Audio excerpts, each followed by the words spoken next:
All right, it's that time. It is weather for Weather Geeks time, the Monday evening edition. We are in the waning days of October and getting set to head into November.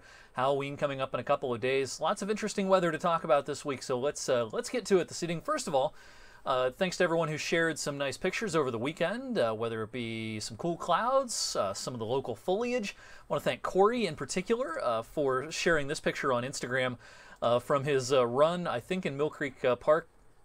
Stopped and made OHIO out of the leaves. You know, locally there are scenes that are as nice as this, but still the foliage overall is just kind of this year. It's running way behind schedule, and the colors are a little bit muted compared to many years. Still, we're kind of in the high category here as far as total foliage. We're probably almost at what is going to be our peak, and I say that because with some rain and some wind later this week, I think the foliage season will really start to wind down in a hurry just as it's getting started as we go into November. But yeah, high color, getting pretty close to peak. Again, it's just not a very good peak this year. All right, we're going to turn the calendar into winter before you know it, of course, and just a reminder that my annual winter forecast, a lot of people are asking me about this. Just a reminder that I'll be doing this in 10 days on November the 8th. It's a Thursday evening on 21 News at 6 and 11. Now, that version on the news will only be about 2.5, 3 minutes. The version that you can watch online in kind of this format, similar to Weather Geeks, and also it'll be on the app, it'll be on the website. It's going to be a much longer version. I'll get into a lot more of the why the forecast is what it is. If you've watched my winter forecasts before, you know it has a lot to do with what's going on in the oceans. A lot of people are surprised by how close of a relationship the oceans, specifically the Pacific Ocean, has to our winter weather patterns. You wouldn't think what the water temperatures were in the middle of the Pacific would have much to do with how much snow we're going to get or what kind of temperature regimes we'll have over the winter. But there's a close relationship there. There's a lot of other things that we look at as well. So we'll get into all those details coming up in 10 days.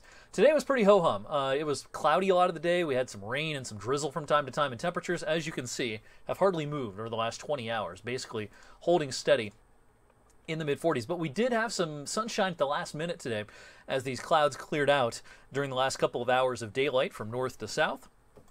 Made for a nice sunset earlier on this evening. Weather across the lower 48 states is awfully quiet. October is kind of the most frequent month that we see a weather map like this, where from coast to coast there's just not a lot of weather going on. A little bit of rain, high elevation snow up in New England, same out in the plain states and up especially into the Rockies, but that's about it. It's pretty quiet across the country. The temperatures are becoming the story. There's a warm front out here across the middle of the country. It's kind of like right here. And south of that, yeah, it's still 80 in Dallas and Austin. And this warm front is going to track our way tomorrow, and the best day of the week is coming up for tomorrow. It's going to be a much improved day with some high clouds filtering in by the afternoon, but with a southerly breeze and that warm front pushing in. We'll at least get up to average tomorrow, and average is in the mid-50s, maybe even a few better than that locally. But then things go downhill, and as we've been talking about over the last couple of days, increasing chances for rain, unfortunately, for Halloween coming up on Wednesday. It may not be raining first thing in the morning, but the showers become likely, I think, by lunchtime into the afternoon, including for trick-or-treat, late in the afternoon into the evening.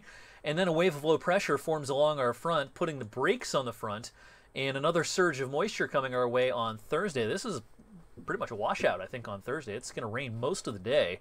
If this were a winter storm, this type of track would probably produce some sort of sloppy snow and sleet and freezing rain followed by a chilly rain. But we don't have to worry about that yet. It's just going to be a chilly rain. That is it, coming up on Thursday. So between Wednesday and Thursday's rain, we could be looking at somewhere between 1.5 inches and 2 inches or so worth of rain, according to the latest runs of our modeling here. So a pretty good drink of water coming our way later this week. And, you know, of course, with the time of year that it is, if you have some trees around your house that have been shedding leaves quickly, keep an eye on your gutters this week. It's a good idea. Maybe tomorrow. It'd be a good day tomorrow to make sure that your gutters are clean, free of any debris, any leaves, because with this much rain coming over the course of a couple of days, you could have some problems on your roof if you get too much rain. All right, so the trick-or-treat forecast isn't great. At least the kids won't be shivering with temperatures in the 30s this year. No snow in the forecast, but I think it's going to be raining at least lightly. Wednesday evening, temperatures in the mid-50s. Some districts have had trick-or-treat already. Some districts will have trick-or-treat Tuesday evening, but the vast majority do have it Wednesday evening. So I wish I had better news as far as the forecast goes.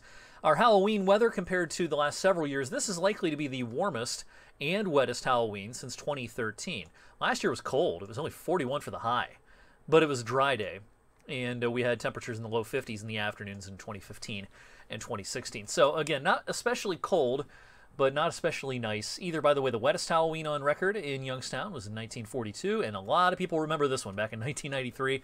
It's the 25-year anniversary of our snowiest Halloween. 5 inches of snow officially at the Youngstown Warren Airport on Halloween back in 1993. All right, I briefly talked about this on Twitter earlier on today, but if you're not on Twitter or you missed my tweet, interesting things going on in the longer range. I'll be real curious to see what the European long-range modeling shows this evening. It'll come in this evening.